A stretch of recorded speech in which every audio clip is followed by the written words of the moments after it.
Well, everybody, today's episode was hilarious. Peter, what did we talk about? Oh my! I don't even remember anymore. Consciousness, relationships, creating impact, containers. I love it. So if you're watching this on video, Peter's in his garage, and if you're listening to this, you're in for it. We had so many audio difficulties, but we were so committed that we spent 2 hours getting 45 minutes of nuggets recorded for you. But here's what I got. How self-love will guarantee your success. How there's a difference between critiquing and being destructively self-critical. How your self-love will always lead to finding a path of success. How unconditional love and wealth created challenges as an adult. How fear, death, theft, and an out of left field disclosure led to a path of growth, how the vision board in real life doesn't always lead to happiness and might not be what you want, how living for the weekends challenged Peter and led to purpose, how emotional survival will always prevent growth and success. Do you create from a place of possibility and abundance or scarcity and lack? Don't make the mistake of building your house on sand. Do you pretend you don't have a superpower at your disposal daily? A quick hack to change your emotional state immediately, and some wise wisdom to tattoo on your soul. Did I get it all? Dude, that's impressive.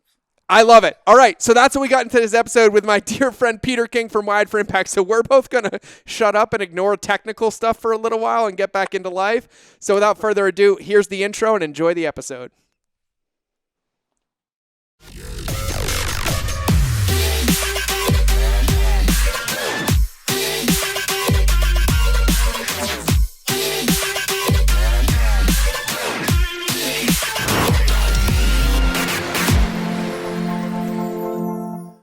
Everybody, welcome back to another episode of the Mind of George Show, where I always love these episodes because I'm joined by special guests. And today, I have the king. Yes, the king of kings, the king of himself, the king in so many areas of his life. But this man is a dear friend as of late, somebody I highly respect and admire. I look up to as a father. I look up to as a human. I look up to as a man. And the truth is that everybody who listens to it, he helps rewire to have a bigger impact. Little play on words since this podcast is called Wired for Impact, but he is somebody who believes in relationships and consciousness and self-development and growth and success and honesty and transparency, all with love while leading by example and raising two of the most amazing kids I've ever met in my life outside of my own. So that's the best intro I'm going to give him. So Peter King, the king of kings, the king of Peter, welcome to the show. Thank you, brother. That might be the best intro I've received, so thank you. Yes, that's my goal every time. Like, my only purpose for doing a podcast is that when I have my guests on, the first thing they do is they validate my ego. That is exactly why I do it. I love it. We can wrap it up. We're done. we're done. Peter's joining us from gloomy St. Louis, but just providing sunshine into my life right now, and I'm here for it.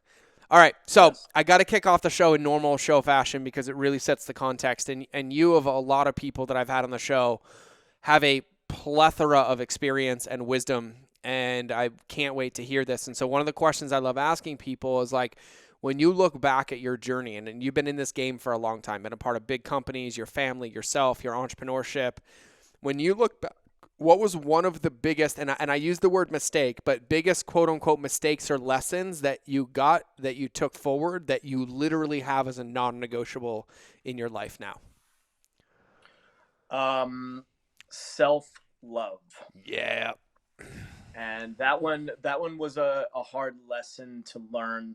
And I say this with deep honor and respect for my mother, but she passed a little over a decade ago, and she was an incredible giver of love, an incredible unconditional giver of love. And I know in the quiet, intimate moments before she passed and some of the conversations that we had, that there was still some struggle there with receiving love. And it made such a profound impact on me moving forward from that point on. I got to the point where I realized how much that type of thinking can create dis-ease in the body. And I just vowed to myself, honestly, as a tribute to her, in an honor to her, to not go to that place. Like, I'm pretty self-critical, and I've been destructively self-critical for a good portion of my life. And I just, from that day forward, I just felt the sense of, like, you know what? There's always another day. until there isn't, right? But if so long as there's another day, we get to continue to grow. We get to continue to learn, look at things through new perspectives. So for me, that area of self love is paramount. I'll give you a quick example of this, and I was just sharing this with my daughter the other day. We were talking about some of the changes that her brother's going through because he's 13 now, and the testosterone has kicked in and he's become a young man virtually overnight. It happens pretty quick. And I was explaining to him as well a little bit a couple days before, like, this is what's going on with your body. This is what's going on with your life. You might feel this, aggression and this emotion and this drive, et cetera. That's testosterone, blah, blah, blah. And at the same time, uh, there can be anger and rage. It's like, and this as a man, and all the men are listening to know this too, that testosterone feels like fire. And for a young man who's just experiencing that, it's like, it is fire. And the question is going to be, is this going to turn into wildfire, or is this going to be controlled fire? And so anyway, long story short, there was an instance where he and I had a spat or whatever, and he looked at me with tears in his eyes and pure rage. And he said from the depths of his soul, he's like, I hate you. And as a father, it's like, oh, like that. If there's ever a time to feel, I'm feeling it right now a little bit. If there's ever a time to feel like I'm not worthy, that would have been a good moment. And two things came from that for me. Number one, I remember being that age, and I remember going into my room in tears after I said some horrible things to my mother. And I remember thinking to myself, like, where did that come from? Like, yeah, I had a legitimate beef with her, but there were things that were coming out that I really didn't have control. Like, it just came out, and I was like, man, I felt so bad and so shamed. So number one, I remembered my own experience.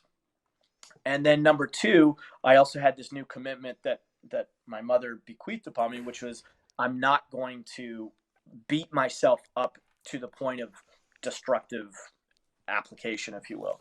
And so one of the biggest gifts I hope I gave him after that incident went down was, after he cooled down a little bit, I went to him in his room and I said, hey, bud, I just want to let you know, I know you don't hate me. And he nodded yes.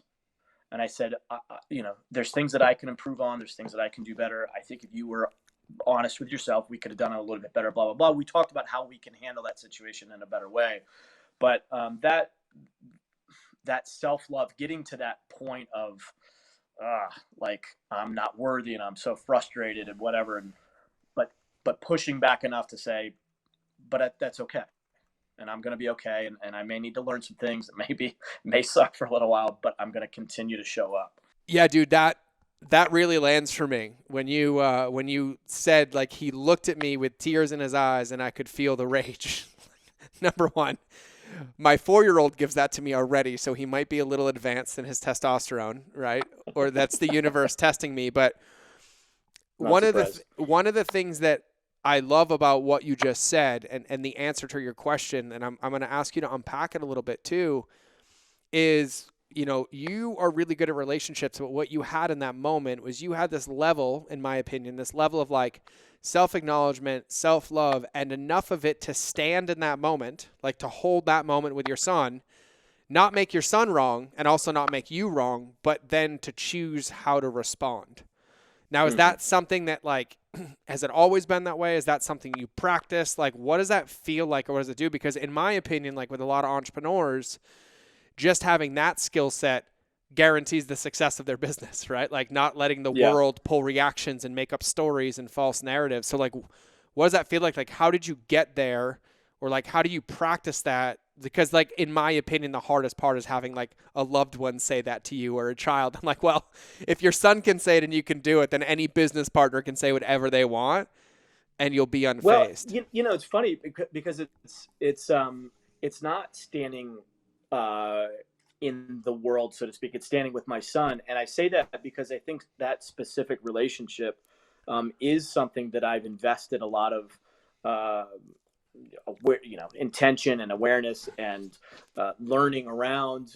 And I grew up, I remember thinking that way, feeling that way, et cetera. So I had a lot of quote unquote advantages, if you, for that type of scenario. Whereas you and I had a conversation about this just a few days ago. It's like that same instance has happened to me in other types of circumstances where it is more challenging.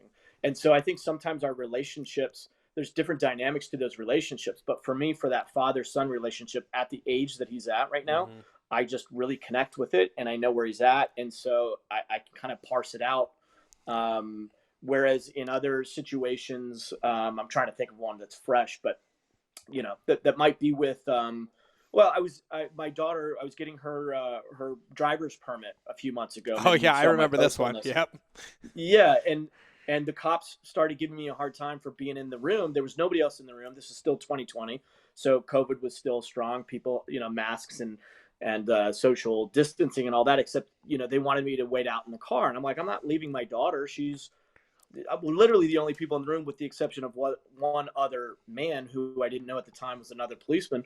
And they're like, "You need to go wait in your car." And I'm like, "No, I'm good, thank you." And they're like immediately went into a level of intensity, like, "You need to go out to your car right now. You need to not escalate this." I'm like, "I'm not escalating it. You guys are escalating it." And I'm like, but my whole point in sharing this is, like, I did feel the adrenaline. I didn't feel as calm and as grounded as I did with my son in that instance. So to answer your question, I think that relationship is one that I've really centered myself on with intention over the last several decades, and probably even prior to that, unknowingly, just growing up and Mm-hmm. having my father not be there and stepping into a father role. And there's more context around that maybe aids that. Yeah, and I think, and I'll give you a little bit of credit too, because you might have you have the tool and you might be able to apply it in the situation with your son a little bit better, but the fact that you were able to hold it and write a Facebook post about it instead of choke slamming the guy and yelling back still means that you have the tool, and like that's a different Sure. container in an area. And so have you found that like a lot of that has come because you do a lot of work, like you do breath work and meditation and consciousness and boom, have you found like this correlation, because this goes back to your first question, like with this level of like self-acceptance and self-love when practiced gives you this ability to kind of navigate regardless of the situation? Would that be a fair assumption? Yes, without a doubt, Yeah, for because I sure. think like because when I hear you talking, you're like, oh, it's sharper with my son. I was like, yeah, but George 3 years ago would have been arrested in that moment, right? Like, I was like, oh, triggered PTSD. Let me remind you what I used to do for a living, right? Like, Yeah. no, but then I also noticed that like in my life when I spend time having those distinctions like you share of like, oh yeah, I need to have grace with myself. I need to have self-love. And the best place I practice that is with my 4-year-old and my 16-year-old daughter, right? Because I'm in the same situation with the daughter, except she tells me she hates me sometimes. And I was like, "Ah."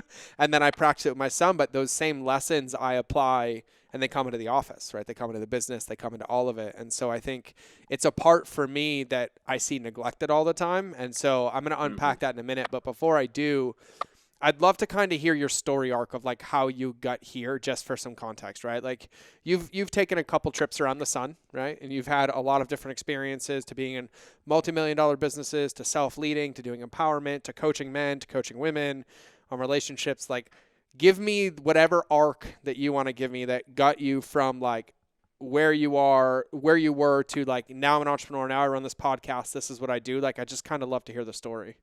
Sure. Um, I grew up fairly traditionally. Um, I jokingly tell people that I had a horrible upbringing because I had a mother that loved me unconditionally and a father that did very well financially. And I say that sort of tongue in cheek because the con side of that, if you will, is like sometimes that can rob you of some motivation. A lot of people that I see that are very successful are so because they had uncomfortable to push off of. Well, I had like marshmallow padding and like cozy blankets, and like you don't want to push off of that. There's love here, there's abundance here. It's hard to push off of that to create, uh, to fulfill your potential. So I grew up with that context, but it didn't. The house of cards didn't really start to fall away. The facade started to fall away in my 30s when I had a daughter at that point. I had just had my son, or sorry, I had my daughter. My ex-wife was pregnant with my son at the time, and then my mother got ill. I got a phone call. I was at a friend's wedding. I was the best man in a wedding, and I was preparing for the best man speech. And I get this phone call, and it's my dad, and he says, "Hey, mom and I are coming. She's got a lump in her breast, and this is serious." And so I still had to like stand up and give this best man speech and try to be funny and all that. And but in the back of my head, I'm like, what is going on? And so there was a lot of things going on in my life. Literally within 18 months, I ended up losing my mom, my grandfather, two uncles. A woman conned me out of a lot of money, six figures, and then my dad came out gay, and it was like, all right. At that point, when he came out, I was like, well, of course you're gay. Like, I've been getting so many curveballs. So, and that's a whole nother story that I can share if you want. But like, it provided a context for me to say, all right, what the hell is going on right now in my life? And I knew that I was at a bit of a crossroads, and I could either just sort of roll with it and be like, all right, oh well, or I could do that little bit of a deeper dive and look at what does it mean to be a good father? What did I miss by him not being around? Because he was, regardless of his sexual orientation, he was just gone a lot. He was working a lot. But because of his sexual orientation, what did I miss from a traditional father who could relate to my situation and support me with relationships and girls and sports and all of those things that I was into? And I found that in a healthy way, in a productive way, I developed this condition of, well, I'll fucking figure it out myself. Like that doesn't sound very healthy. I don't know that I say that, but like that was my default, right? Well, fuck it, I'm gonna figure it out myself. And I think when people get in those circumstances, they go to destructive or constructive. And I at the least I went to the constructive side to try to figure it out. But honestly, man, it was a lot of blind, trial and error, screwing things up. I didn't know what I was doing with relationships. I ended up marrying my high school sweetheart, which was, to me, it was a beautiful unfolding of what needed to happen in my life and hers as well. But that ultimately I got to a point where I realized I needed to get some outside help. And I needed to get my feet on the ground with what it means to be a man. What does it mean to be a father? What does it mean to be a good partner, et cetera? And ultimately a good leader in the world to make impact. And so um, I just to land this part of the conversation, I got to the point where I realized I woke up one morning and I was like, I have on paper so many things that are amazing. Why am I not happy?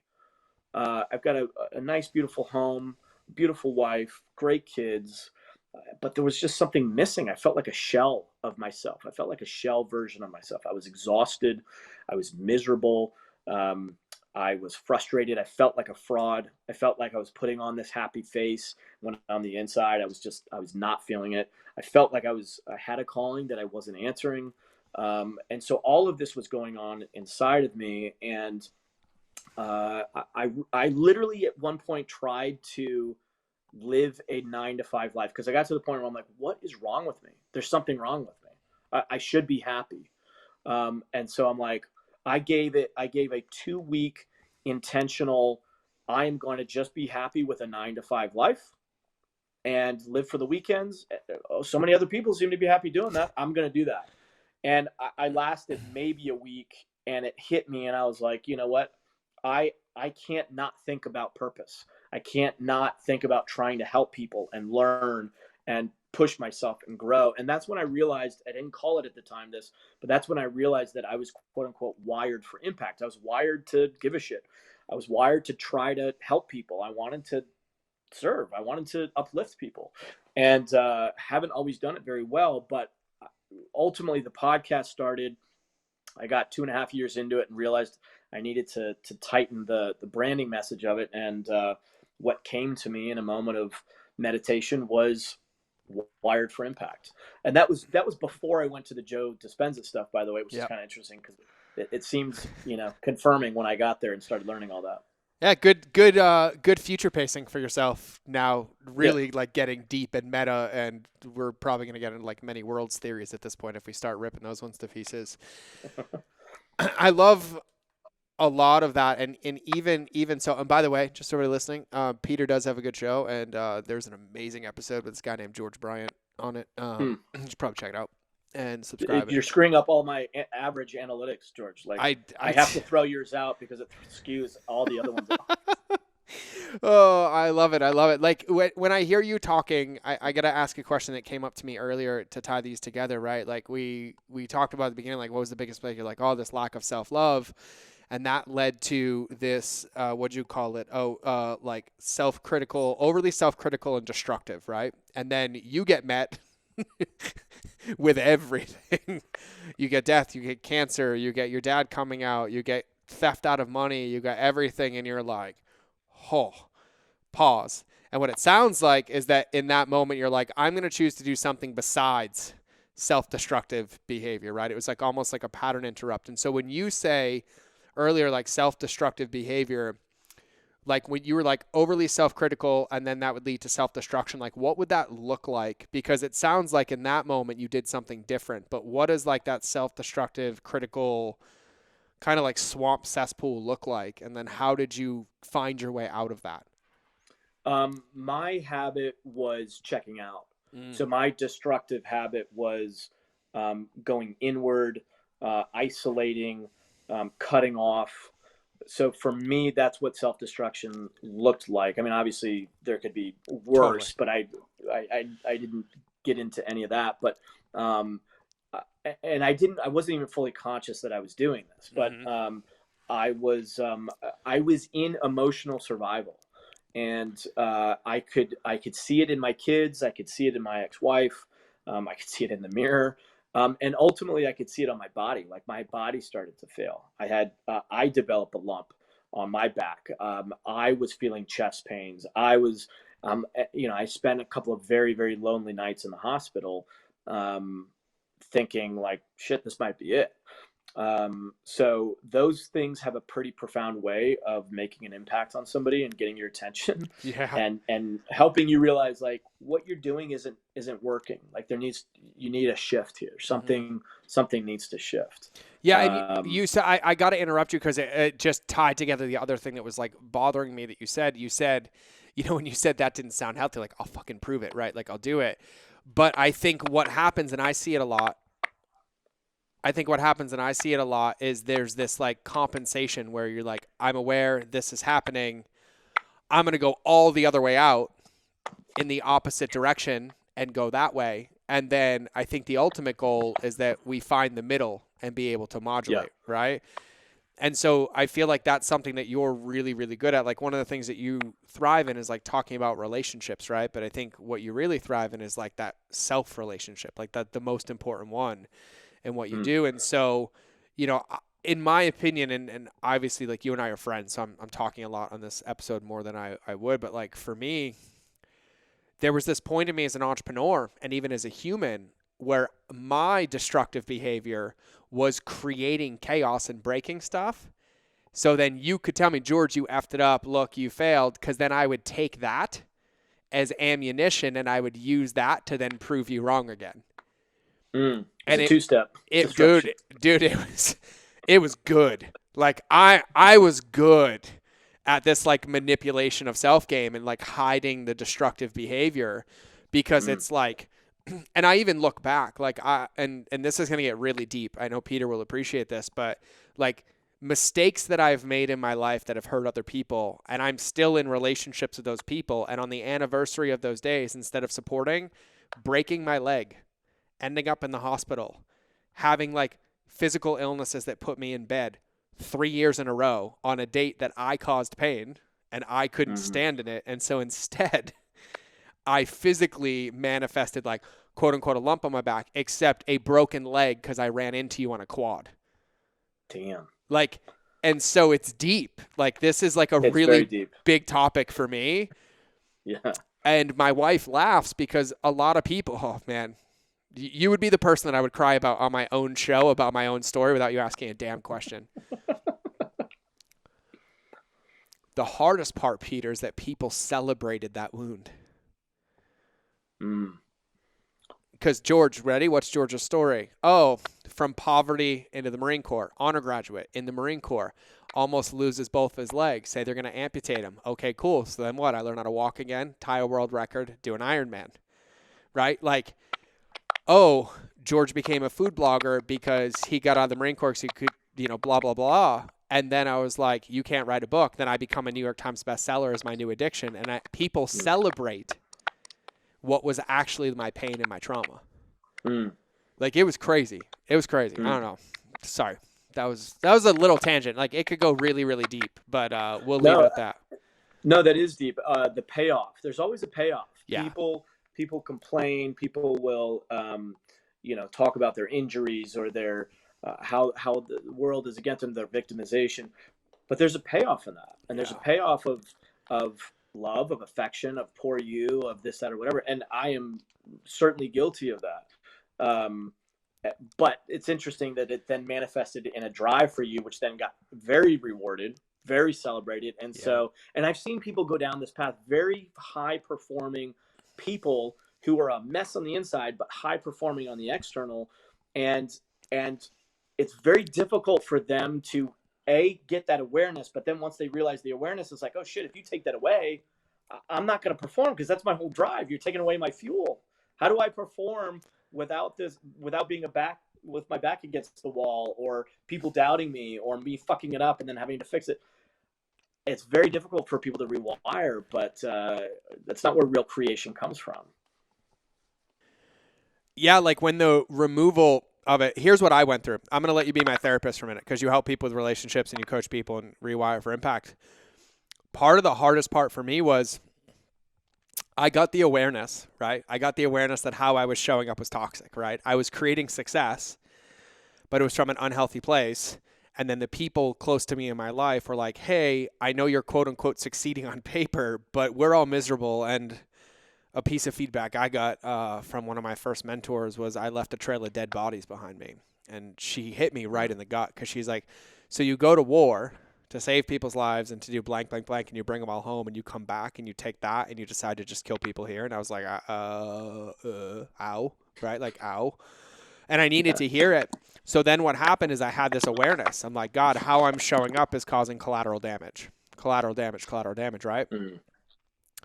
I felt so stuck and so addicted that the pain of the fear of the withdrawal was greater than it was to continue doing what I was doing because there was so much ambiguity in what was going to look like, right? And so then what ended up happening is that I didn't start.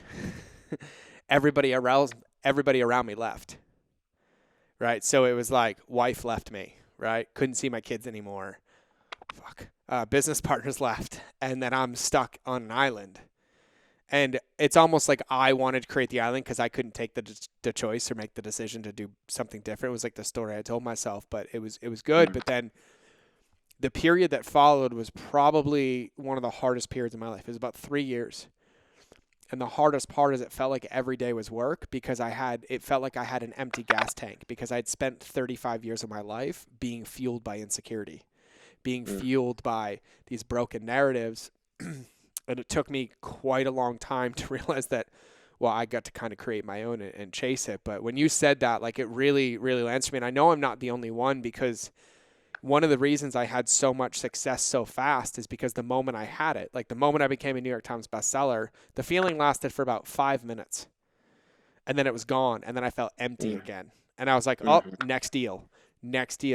But then I got to a point where there wasn't enough quote unquote drugs to even do it anymore. So then I just felt lost. Like I felt stranded. I felt isolated. And I've come across quite a few people like this. And it leads down this path that like you've kind of gone down, which is like this path of like self-discovery and self-realization and, self-improvement, but from this place of like self-love. And so I've never shared that with anybody. But it came up and it like hurts to this day to think about.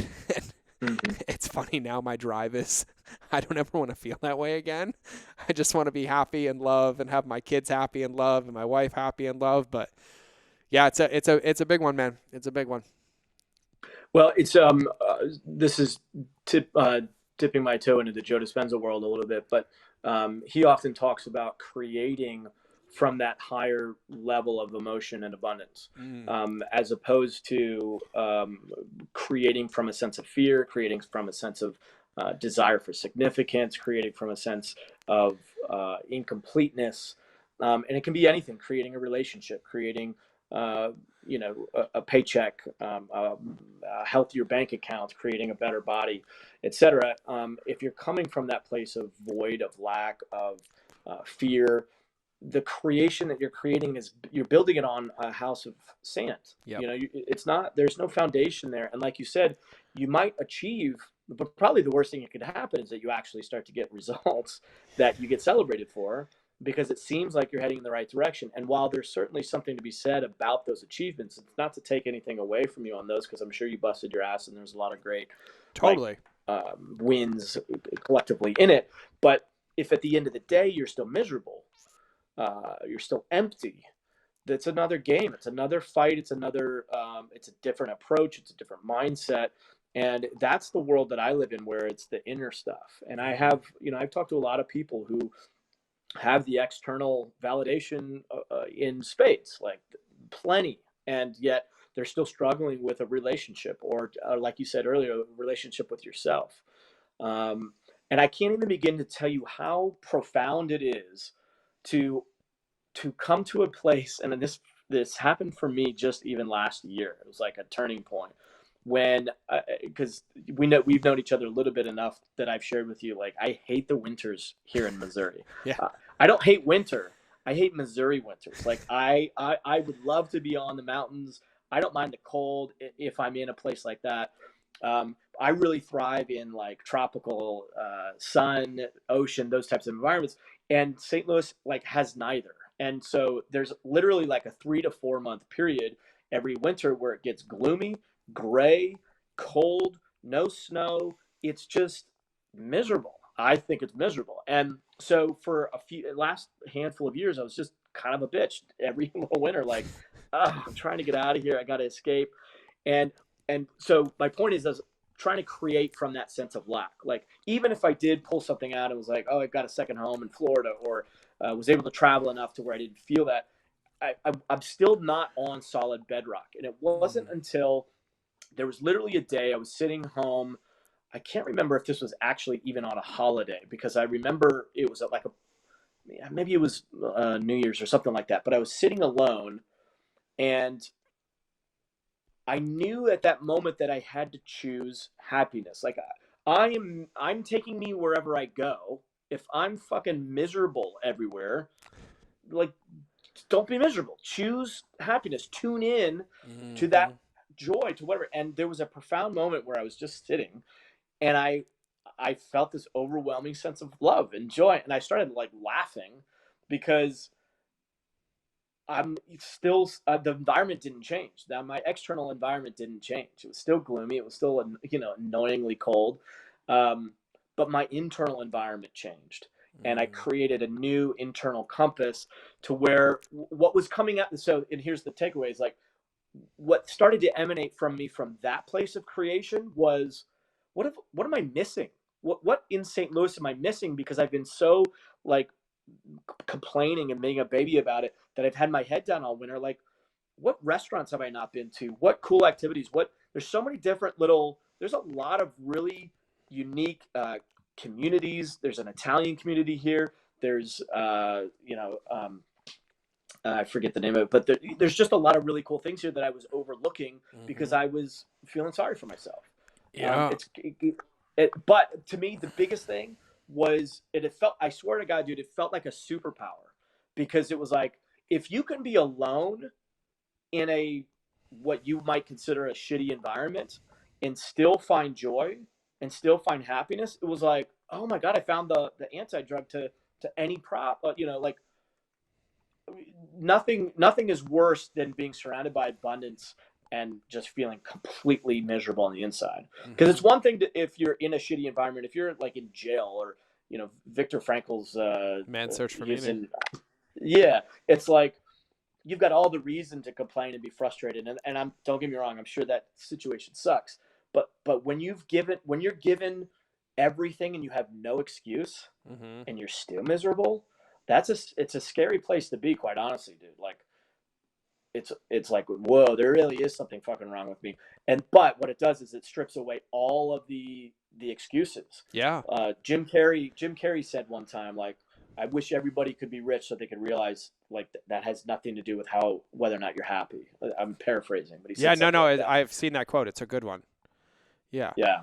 Well, and I think So what's so powerful about that too, and what I love about your perspective, right? Like you and I have very, very different upbringings, right? Like, I mean, about as polar opposite as they could come, but yet we end up in the same place.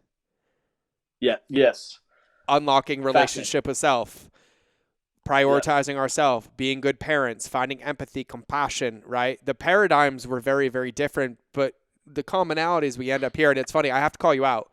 You can't say you were being a baby because babies are way more emotionally intelligent than adults that reference themselves as babies.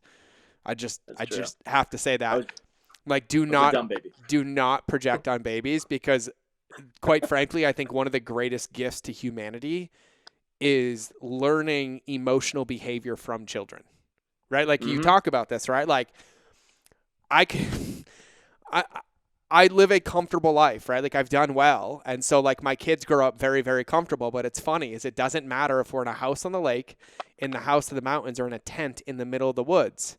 My 4-year-old is as happy as a pig in shit, no matter what, Yep. most of the time. Yep. And when he's not, he fully experiences emotion, he expresses them, and then he's out and he's like, let's be happy again, basically, is what he's saying. And quite frankly, as an Mm-hmm. adult, the fucking most challenging part of me is like, I don't want to be happy right now because I have this crappy narrative that I'm supposed to be sad and I can Yeah. create something from it. But it's really powerful. So I want to untap this because I think this is something that you're really good about, and I watch you do this. So when you talk about this, like tuning into happiness, right? We talk about how you can't create from a place of scarcity, right? Like what you resist persists. If your come from is scarcity, you're going to get more of it. If it's anger, you're going to get more of it. Like there's no tricking how you show up. Like it's there.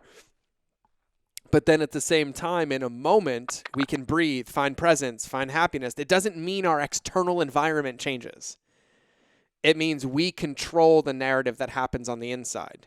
So can you talk through like what that looks like or what that means to you, or like just kind of unpack that a little bit about like tuning into happiness or even tuning into creativity or what you mean by that? Yeah, well, and I'm obviously in the journey myself, and I've Mm-hmm. just recently tapped into a whole new well of depth of what that even means, going into this meditation and Joe Dispenza world. So, some of it is I'm it's big, but what it means to me, tapping into that, creating from that higher level of expression, that higher level of emotion.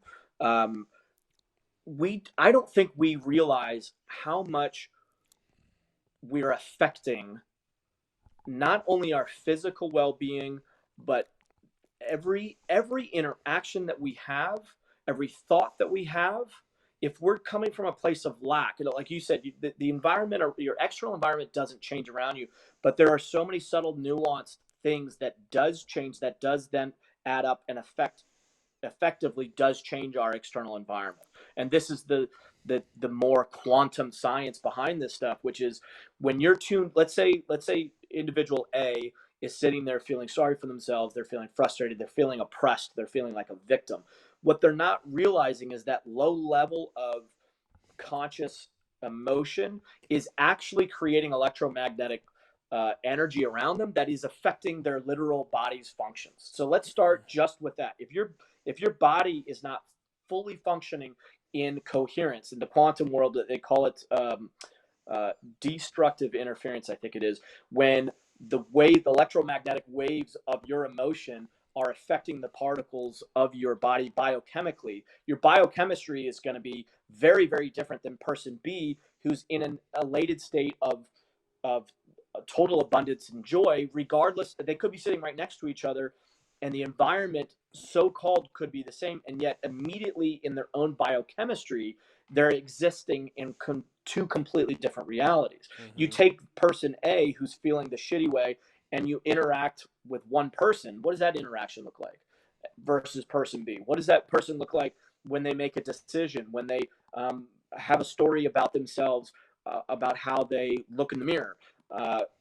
It is, even there's so many subtle, nuanced things in our external environment that actually do change when we tune into that higher place. So when you're in that higher place, right away the biochemistry is different. The mindset, because you're in that higher place, you're in that higher place because the mindset tuned into a higher frequency. So everything that comes out, that emanates out from you, from decisions to words to your own self talk to then physically starting to manifest around you, it does change the environment. Mm-hmm. Does that make sense? Yeah, it makes sense. And I'm gonna layman's term it for me, because like one of the things that I quote unquote struggled with is I was like, I've been unhappy and miserable for years. You're telling me I can choose something different, like I can just be different, and that was my Right. resistance per se, right? That was my like backdoor out. So that was kind of like my resistance, because I was like, there's no way that like just changing my thought would do it. But then what I forgot is I had 35 years of programming convincing me it was one way, and I expected to change one thought one time and have a different result. And so for me, when I hear you talk about it, like what comes up for me is it's like a muscle, right? And constantly choosing to practice and to create and to be source of happiness or joy or creativity. But it's a consistency and a commitment to the practice, right? So old belief is like, oh, I'm not, or rewire it and choose a new one. And anytime I'm off, keep choosing that new one. And I've definitely found momentum in that, and a different level of happiness in understanding that. And so it totally makes sense to me. Totally Yeah. makes sense to me. Yeah, that's a good analogy. Yeah, because I think for you, like you and I talk about this too, like I'm like, tell me how to fix it.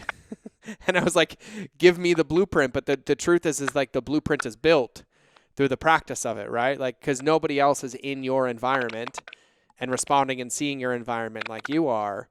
But I think really this practice of like tuning into self, choosing, like you said, choosing happiness, right? Like it's no different. Like in this moment, like I'm going to choose an empowering thought or something like that, will start to kind of dissipate the negative self-talk that's behind and allow momentum kind of moving forward.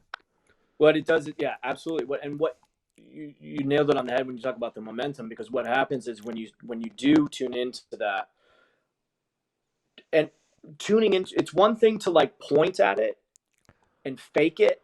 It's another thing to fully receive it. Mm-hmm. If you fully receive it, you can dial into full joy at any point in time. Mm-hmm. If you fully surrender to it. But Mm-hmm. the problem is, in like, this is the interference. It's kind of funny that we're actually dealing with the interference on this call. But that's the interference in our own thought of, well, I can't fucking fully feel it right now because I just got laid off, or because my wife is doing this or whatever. Like we have that self talk that doesn't allow us to fully surrender. That's where the quiet comes into play. That's where the containers that you and I have talked often a lot about. You've been an awesome inspiration on that for my life. Mm-hmm. Creating that space to actually sit and give your thought space to let go of the negative shit and tune into, through choice, through intention, and fully surrendering to it. What does full joy feel like right now? And it's not always joy and happiness. A quick little hack, not a hack, but like a quick little step-by-step thing is, whenever you're feeling off, or frustrated, or whatever, the process is to ask yourself, what is it that I want to feel right now? Mm-hmm. What is the emotion that I'm looking for? Sometimes it's like, I feel disrespected and I want to feel respect. I want to feel validation. I want to feel that. It might be that, or it might be, I don't feel connected right now. There's a word and there's an emotion that often comes up for people that they don't feel. Whatever it is that they do want to feel, surrender into that. Well, what does connection feel like right now? What does full abundance feel like right now? And this is an actual hack: gratitude. Yep. Simple gratitude, and start to sit down and write down, force yourself to write down and get in a flow of what you're actually grateful for. And by default, as a byproduct of that, your mind will slowly start to tune into that higher frequency, and you can create from there, make decisions from there. I love it, man. I love it. And I'm going to just reiterate what you said, and I want everybody to listen to that again. And so for those of you wondering, If you hear a little bit of feedback, we tried to edit out. We're going to cut this episode short, but if you want round 2, let us know, because it's taken Peter and I almost 2 hours to record a 43-minute podcast. And we'll go unpack why the universe is giving us that gift on this podcast. So, but Peter, I do have to ask the last question. I know you got to go. And one of the things I think is so powerful and prevalent is this parting wisdom that I want you to impart on people. So imagine nobody heard this entire episode, and maybe they didn't because of the feedback. Sorry. But in this moment, you have the ability to tattoo their soul with a piece of wisdom, advice, or a takeaway. What would you tattoo on their soul? Slow down.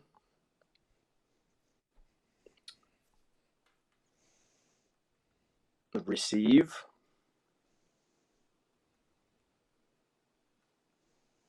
It's okay. You're okay.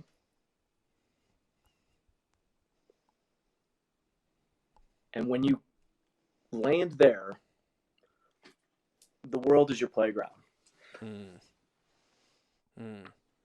I'm not even gonna add to that, because there was no static and it was dead silent the whole time you said that, which means that's the message the universe wanted. So for everybody listening, go check out Peter's podcast. It's called Wired for Impact with Peter King.